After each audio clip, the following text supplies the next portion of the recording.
Hey, what's up, guys? This is AJ, and on this episode of Life That Counts, John will be sitting down with Olympic athlete Sarah Wells to discuss the importance of believing.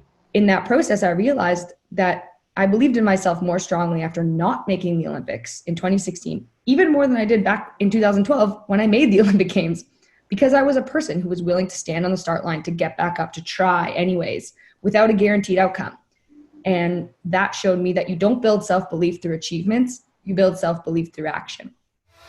This is a show for the driven, for the dreamers. This isn't for the make-believers. I can want all day long, but my want has to become my must. This is for the determined, the self-defined, for those ready to push fear aside, crush doubt, and unleash the hero from the inside out. You are wonderfully made. You are beautifully fashioned. You are created with purpose. This isn't just another podcast. It's about living a life that counts. Sarah Wells. Hi, how are you? I'm well. Welcome to Life That Counts. It is an honor to have you here. Who was it? One of the guys in the Dads Alliance, Brad Ritter, connected us? Yeah, okay. Brad connected us. Yeah, I know him through the speaking world. And then, I'm glad he connected us. Right. I want to hear just, before we get going, I've done a little bit of homework, but I don't want to botch it. So introduce yourself. Tell everybody who you are. Tell them what you do. Yeah, go for it. Yeah, so I am an Olympic 400-meter hurdler, and I'm the founder of a program called the Believe Initiative. And that really began through sport, and sport really laid the foundation for me. The year before my first Olympic Games in 2011, I had been telling everyone I want to make the Olympic Games. This is my dream. This is my passion. And about the year out from the 2012 Olympic Games, I got this super random, severe pain up my leg after the biggest workout of the week. And so I was like, this is so strange. There wasn't like a moment of impact, or I don't remember pulling anything. And so like, what could this be? And I made the assumption that this had to be something small and maybe it would just go away in a few days because there wasn't that moment of impact. And so I get super frustrated when it doesn't go away quickly. Mm-hmm. And I end up finding out it's a stress fracture in my femur. And so a stress fracture is a deterioration of your bone from the inside out that leads to a crack, and your femur is your biggest bone in your body. And so my femur is breaking in half the year before the Olympic Games, and I'm told I have to sit out for 3 months. And anyone who has poured their heart and soul into a goal that's been like, striving for it, maybe months, maybe years, and like your identity is wrapped up in it, I know people would understand this feeling of like having your heart sink when someone tells you like, you just have to stop going for it. Like you just have to stop, sit down. And when the doctor tells me it's going to take 3 months, I'm heartbroken, and I like cry myself to sleep every night, and I consider giving up because I don't want to have to tell people that like I might not make the Olympics anymore, and who knows what's going to happen. And I make it through that 3 months, and I'm like, thank God I've made it through the worst 3 months of my entire life. And after that, I go to see the doctor, and I'm like, okay, like, can I train? Is it healed? And he's like, not healed yet. Come back in another month. And that 4th month ends up turning into 9 months that I sit out the year before the Olympic Games. And everyone around me reminds me to remain realistic, that this was already a pretty impossible goal. And I've now been sitting around for 9 months. And on my first day back to training, I decided to get the word believe tattooed onto my wrist. And I said, when I make the Olympic Games, I'm going to put the Olympic rings underneath here. And super bold move, and don't suggest everyone has to tattoo themselves of their goals, but I definitely encourage people like. I love that. Oh wow. Yeah, no pressure. No pressure whatsoever. I know. Yeah. I'm always speaking to students, right? So it's scary. I'm always like, wait, that's not what we're learning today, I promise. Yep. But for me, I got the word believe because it was going to remind me of all of the obstacles I had already overcome. And it would remind me of the strength that I showed myself that I had after getting through the worst 9 months of my entire life. And so in all my keynote presentations, like I often encourage people to think about what is their word. what is that phrase? What is that quote? What is that thing? Whatever it is that reminds them of the strength that they have inside and reminds them to get back up. And for me, that word was believe. And so I set out to start training, and I do everything I can. And there's like a small hiccup amongst the journey, of course, where I actually have to go back in for surgery because I tear a hernia in my inguinal ligament. And then I come back from that. And with only 6 months left to make it to the Olympic Games, I had to get back to who I was before all those injuries and then improve an entire second to hit that minimum Olympic qualification standard. And, you know, people understand the importance of like milliseconds in the sport of track and field. So having to improve an entire second is like an eternity. And within that 6 months, with the word believe tattooed on my wrist, I end up going to the Olympic trials, winning Olympic trials, hitting that Olympic standard, and then not just making it to the Olympic Games, but finishing through another round as an Olympic semifinalist and one of the youngest competitors in the field. And so when I came home, I finished my tattoo and I put the Olympic rings underneath the believe exactly where I said I would. Nice. And it was like the journey of a lifetime. And you hear all the time, like, you got to believe in yourself. It's important to believe in yourself. But we think it's fluffy and we think it's for people who have their head in the clouds. And I saw it work. I saw it work quickly in 6 months. And so now I feel so strongly about this, the power of believing in yourself. And that's what I've kind of taken to be my mission and my passion now, to share that story, to hopefully inspire others to recognize the power of that. All right. There's like 3 things in there I want to hit on. And I'm really glad you made the comment about head in the clouds. We're going to come back to that. So the first thing I want to ask you is, your identity was wrapped up in being an Olympian. Talk to me about that process. How did you detangle that? When did you discover who Sarah Wells was? So quite frankly, through the process of the injury, I'm not sure that I did detach from that identity. And it was good and bad because, you know, we should not only define ourselves by one thing. We should be exploring new opportunities, and we should be engaging with like new mentors, new friends, new experiences.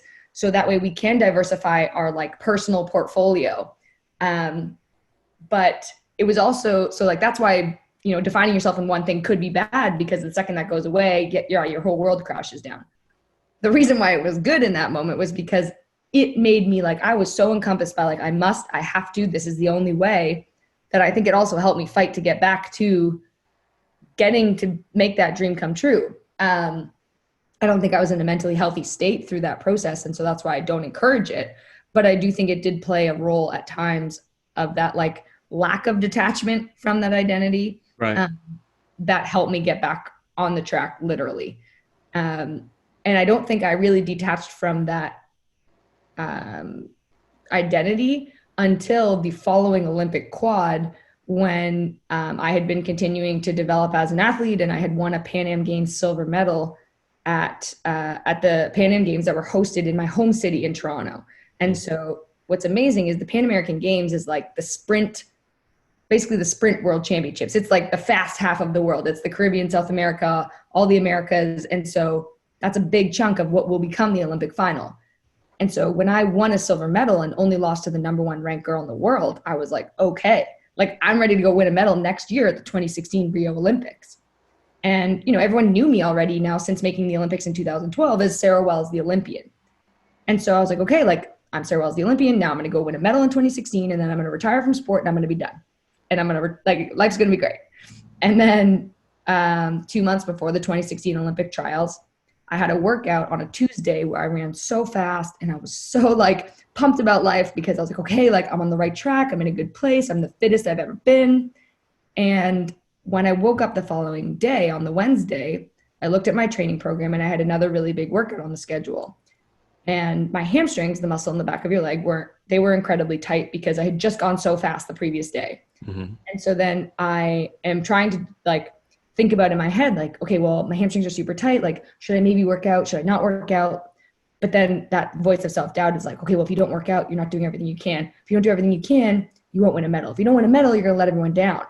And so I work out anyways. And in Right. that workout, I end up tearing my hamstring. And I like fight back. I do everything I can. By the time I get back, I get to about 90%. And at Olympic trials, I had been a 4-time national champion by this point. And so I was like, okay, top 3 make the Olympic Games. And even at 90%, as a 4-time national champion, I should at least still be able to get top 3. And so I give the race everything I have. I'm fighting down the home stretch with like every ounce of my soul. And I lean at the line and I got 4th. And I missed qualifying by half a second. And now Sarah Wells, the Olympian, doesn't make the Olympics. And I was heartbroken and devastated. And I'm put back in this position where like my identity is wrapped up in this like concept of like, I am Sarah Wells, the Olympian. Right. And then I failed. And so I took a year off sport after that happened. I did a ton of reflection and journaling and really like kind of honest conversations with myself around like what matters to me and like, you know, what did I really want this experience? Like, what did I want to take away from this experience? And in that process, I realized that I believed in myself more strongly after not making the Olympics in 2016, even more than I did back in 2012 when I made the Olympic Games, because I was a person who was willing to stand on the start line, to get back up, to try anyways, without a guaranteed outcome. And that showed me that you don't build self-belief through achievements, you build self-belief through action. And the second that I came to that realization was when I gave myself permission to no longer be defined by this role as an athlete. And I hadn't, like, while I had experienced the exact same, you know, not exact same, very similar thing back in 2012, I still hadn't quite learned how to detach from it until 2016, when I like suddenly recognized, like, you know what, I build self-belief through action. And so as long as I'm taking action, well, then I'm actually like in a good place and I can redefine success that way. And that's really when I re-identified who Sarah Wells is. A couple things. Please tell me you've seen Captain Marvel. Ah, I'm sorry, I haven't. you've not seen I'm not going to spoil it. I want you to watch Captain Marvel, please. You've got to watch Captain Marvel, because you just described my favorite scene in the movie. Yeah. You've got to watch Captain Marvel. You're missing it. Okay. For real. It's awesome. All right. So what you just described, belief through action. Mm-hmm. So it's called what is it? Process of youth development, or performance development. Yeah. Competence builds confidence, right? So competence is mastery. Competence is like working hard, gaining utility, it's building the muscle. It's running faster. It's all of those things. And the more that you do it, the more comfortable you become with it. The more comfortable you become with it, the more confident you are. The curious thing about confidence is confidence leads to connection. So it's the 5 C's of development. So competence to confidence, confidence to connection, connection to character. And then when we have an opportunity to observe one another's character in the world, then we get to see whether or not this is a compassionate person, right? So compassion in the 5 C's of development is compassion is like the apex. Got it. Right? So we build enough utility that we figure out a way to ultimately give back, which is now what you're doing. But before we go there, I want to hit one other place. I want to circle back to all the people that told you to be realistic. Yeah. How did it feel to have, I just want to know, like, what happened inside of you when people told you to be realistic? How did that go?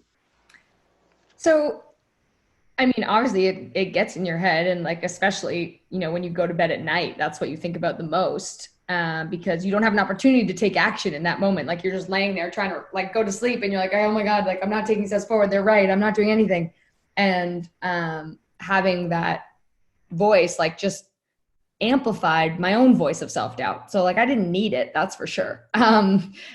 But I think, I don't know, like, I just, for some reason, chose not to take that as a truth. like I got the word believe tattooed on my wrist to basically, every single time someone would say that to me, or I would have that my own voice of self-doubt. It was my thing to be like, okay, if I'm experiencing this, the belief just went, like it just took it away.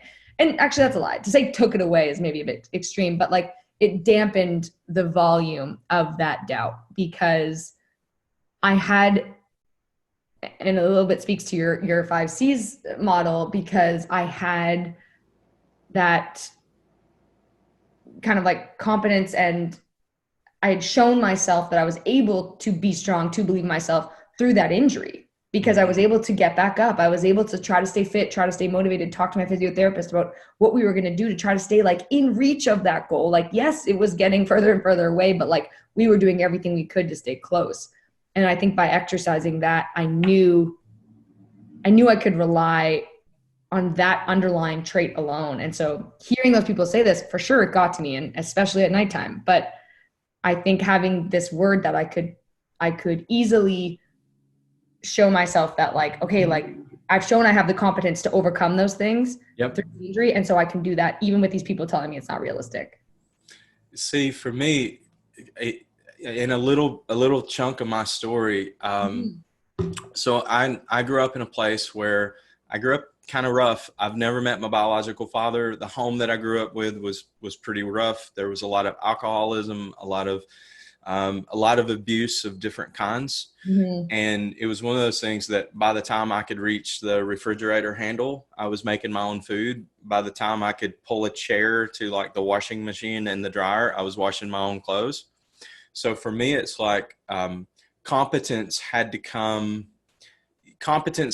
pretty early, so our personalities, it's how we come to the world, and it's how we respond to the world. It's how we respond to the pain that we feel in the world. Right. So our personality is, if you will, it's like your shield of armor that you put on. And this is how you approach the world, through that personality type or through that temperament type. So for me, it's like, whatever you do, don't tell me it can't be done. Yeah. Right. I mean, you'll be the one proved wrong. Right. And it's just in me to say, if I can conceive it, right, if I can think of it, it can happen, and it can be done. And so I actually have to really be careful over that, because sometimes I kind of lean too hard into that, and it's not always healthy, You don't want to be doing it just to prove other people wrong. Like, that can't be your motivation. Do I want to do that or not? I don't know. But so here's why I wore the shirt, right? So I wore the NASA shirt because when I was a kid, I did have my head in the clouds, because I would, for example, today we were flying back from a week-long event where we've been out of town. And when I was a kid, like I say, kind of a lower socioeconomic kind of a thing. And I would look up at the sky and see planes flying overhead. And I would think about the people in the planes, and I would try to imagine what their lives were like, or what they were doing, or what the view was like up there, right? Right. What's the view like? And I always wondered if I would get to be one of those people who got to experience that view, who got to do that. Yeah. I remember the first time I ever flew. I was an adult. I was a married adult with a kid the first time I ever flew, right? So for me, this whole idea of moonshots and going after the impossible and doing the things that are just completely unrealistic. Right. Like impossible, like allegedly. Right. So how do you, I want to know, I want you to dive into a little more, right? So when you're laying there in bed at night, and you're like, what is your process in your head? What is your self-talk? How's this conversation going? I mean, are you having a conversation in your head? Are you like, what's going on there? Talk me through that, because so many people face that, and it's like they don't know how to win just that battle of their own thoughts. Yeah. So I think that there's kind of a number of ways I was attacking that. And one was this like taking action. So for me, it came from visiting my physiotherapist and talking about how we could stay fit and how we could stay motivated. And so in moments when you are starting to get trapped in that doubt and like convincing yourself why it's not possible, like what are the things that are in your control that you can start taking steps towards, and like that you can actually start taking action on? Because Right. you know, anyone who is goal setting and has these high aspirations and these big dreams and big goals, then like you probably are a person who can feel fairly reassured through action and through that, like, you know, changing your circumstance through the things that you can control. Obviously there are some things that you can't control, but like identifying what's in your control and then taking action on those things. And for me, what was taking action on those things was like being in my rehab room. Okay, well, if I can't do weight bearing activity with my lower body, what can I be doing to like strengthen my arms so that way I can have like a powerful final finishing like arm pattern that's going to drive my legs forward as I'm getting weak. And by realigning that and making sure like my core is really strong, like I'm setting myself up for success by taking action in the areas I can control.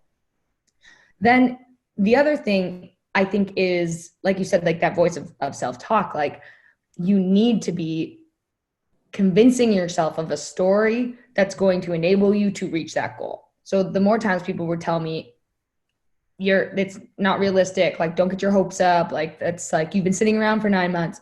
Yes, okay, sure, you're right. You're all right. But I've also been strengthening a muscle you can't see, which is my self-belief. And that is bigger and more powerful because for me came from an epic amount of journaling I was doing through even my rehab.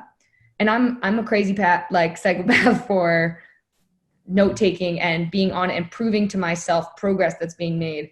And so I have a decade worth of every single day, every workout. What was my time? What was my rest? How did I sleep? What did I feel about those things? Like not everyone's going to be that crazy about it. Right. But it's so important because when you get into that voice of self-doubt and you start saying, oh my gosh, like, yeah, they're right. Like this isn't possible. They totally can't do this.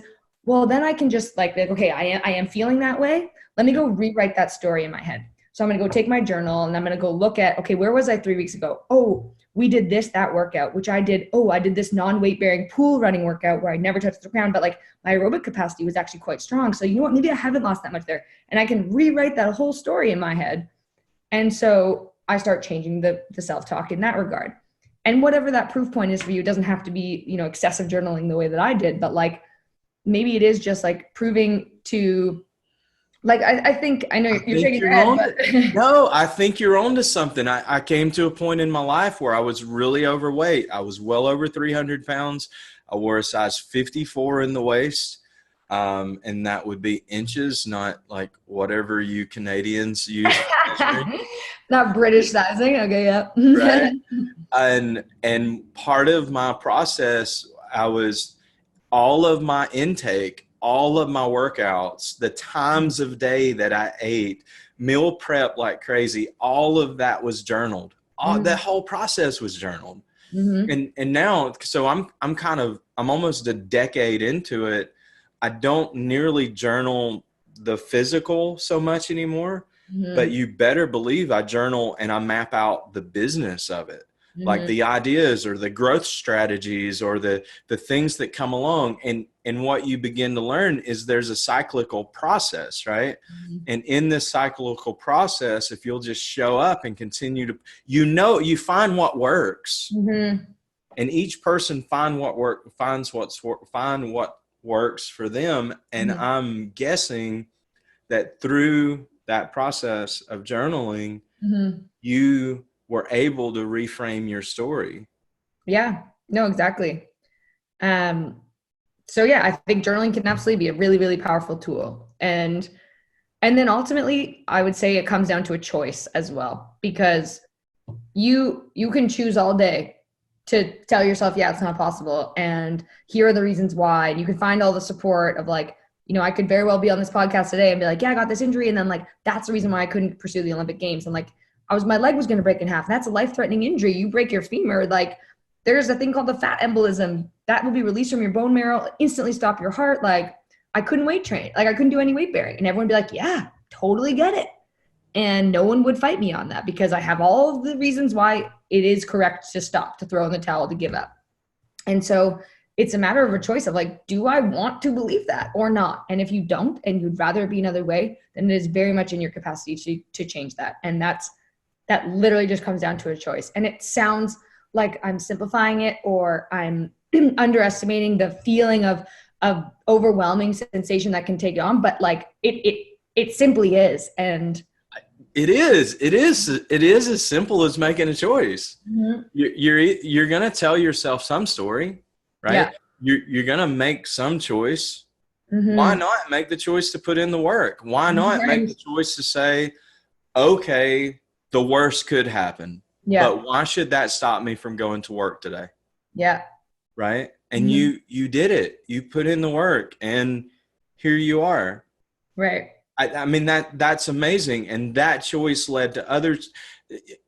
There's a guy, Tom Bilyeu, he speaks a little bit about this, and he talks about how when some decisions that we make, that decision makes for us 1,000 other decisions. Yeah.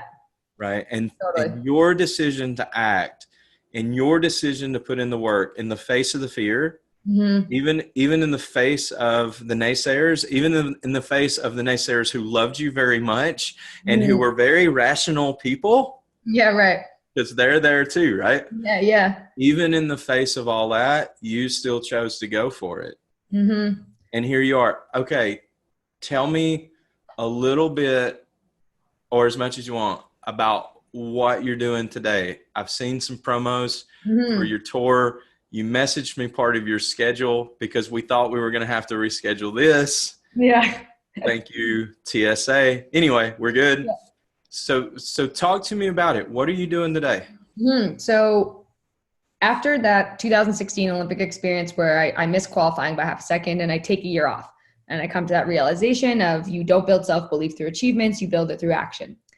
And so I was like, okay, like I had been speaking at schools and kind of like all over North America already about the story when I got the tattoo of like, look, if you believe in yourself, you can achieve your goals. I got the tattoo and then I made it to the Olympic Games. Like easy as that. If you believe in yourself, you achieve your goals. And I was like, oh my gosh, like have I been lying to people? Because I believed in myself in 2016 and I did not get my goal. And so when the you build self-belief through action thing came to life, I was like, okay, like I just need to help people understand you build self-belief through action. So how can I do that? And I founded my organization, the Believe Initiative. And so we now go into schools all across North America, and we run a program that lasts about 3 months through the school year. We come in, we do a full kickoff summit, and it's like other Olympians and mindset coaches. We have a ton of like really incredible people that want to be there and help inspire students using their stories. And so we run workshops, and it's this epic fun day of energy and excitement. And we've done it with like over 10,000 students across North America right now. And then the students at the end of the day all pick up a Believe passion project.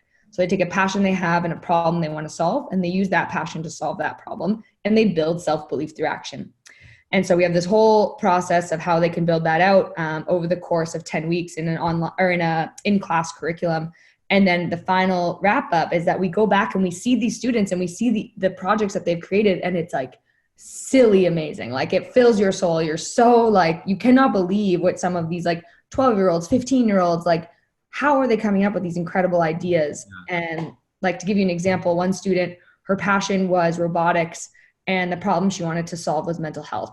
And what she did is she did some research, and she found out that certain wavelengths of light, when your eyeballs like see that wavelength of light, it'll trigger your serotonin levels and your happy hormone receptors. And so she's like, okay, this is perfect. I can have these lights shining, and then it'll help fight anxiety and depression for my peers that have been telling me that's like one of their number one issues. And so she creates this product called the Starlight through our program, and she's 12. Like that blows your mind. You're like, wow, like you're making such an impact. And we help these students build self-belief through action. Like she's going to finish that project and be like, I did that, like it's silly. It's really not silly. It's so cool. Yeah. There's a story of two boys playing on a frozen lake, and one of the boys falls through the ice, and another boy, like in the attempt to help rescue his friend who's fallen through the ice, he goes and drags this branch over that's like, several 100 pounds, right? He's dragging this branch over, and somehow he helps save his friend's life. And then they get, rescue folks out there to help with the rest. And one of the rescue workers says to another, "This is unbelievable. How did this happen?" Mm-hmm. And one guy says, "Well, no one told him he couldn't do it. Right. So we did it." So the 12-year-old girl who makes this starlight, I'm so thankful that no one was there to tell her she couldn't do it, Right. but to tell her that she could do it. It's really interesting, your concept of passion with initiative, or Mhm. passion to give to the world. I think it was a Presbyterian minister from your part of the world who says that a man's vocation, or a person's vocation, is when their greatest passion meets the world's deepest need. Love that. Yeah. And that's exactly what I'm hearing you say. Mm-hmm. All right. Who is Sarah Wells today, January 31st, 2020?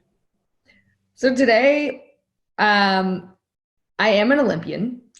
I am a speaker, and I'm the founder of the Believe Initiative. And I'm a person who cares a lot about helping others. I just retired from sport 10 days ago. So that's quite breaking news. And the reason why I very confidently led with I am an Olympian is over the last 10 days, I can't tell you how many times I've said, I don't know, I just retired. Like, I don't know what to say when it's happening, because it's such a weird time in my life where I'm transitioning. Like, once you're an Olympian, you're forever an Olympian. Right. But I can get in my own head, like we all can, of like, well, someone gonna be like, well, you're not really an Olympian. Like, you were an Olympian. Like, and who cares what they're gonna say? Like, I am an Olympian, and I feel that way. And so As if it ever mattered what they said before, right? I mean, right. why start listening to them now? Look, Yeah, right. I got to be honest. I'm a big guy, but I don't want to do tattoos. So what I did is I put it on a hat. Yeah, right. That's what I did. It's good. It's So good. I put it on a hat. Yeah. And here's the thing. You get to define yourself. Totally. And Sarah, listening to your story, if I may, I think you're more than an Olympian. I think you're more than a speaker. I think you're a person who knows how to persevere under pressure. I think you're a person who exercises extreme resiliency. I think you're a person who, at the very core of your nature, you're relentless, and you're going to see whatever it is that you begin, you're going to see it through. Well, thank you. I appreciate that. Yeah, I think that's your superpower, just listening to you. Yeah, well, thank you. I appreciate that. All right. How can people find you? You can find me on social media pretty much everywhere as Sarah Wells 400mh, which is like 400-meter hurdles. Right. And my Sarah is with an H. So SARAH WELLS 400mh. And then BelieveInitiative.com is our website. You can see all of our programs there, and some of the awesome work we've done. And you can see some of these student projects that I'm so proud of, and feel so honored that I get to be a part of these students' journeys. So you can check that out too. Last question. Let's hear it. What does it mean for you to live a life that counts? I think impact is like the biggest word that comes to mind for a life that counts. Like, if you can make an impact on someone through a conversation, through your story, through being a good friend, or like being an ear or a shoulder to cry on, like, that's a life that counts, That's amazing. Thank you for coming on. I know you've got a crazy busy schedule right now. Thank you for sharing part of your Friday with us. And awesome. Of course. All right. Happy to be here. Thank you so much for having me. It's a pleasure. You guys reach out, connect with Sarah, message her, get in touch, watch the content. You will be inspired. You will be impacted. All right. Thanks, Sarah. Thanks for listening to another episode of Life That Counts. Tune in next time for more insight with host John Williams.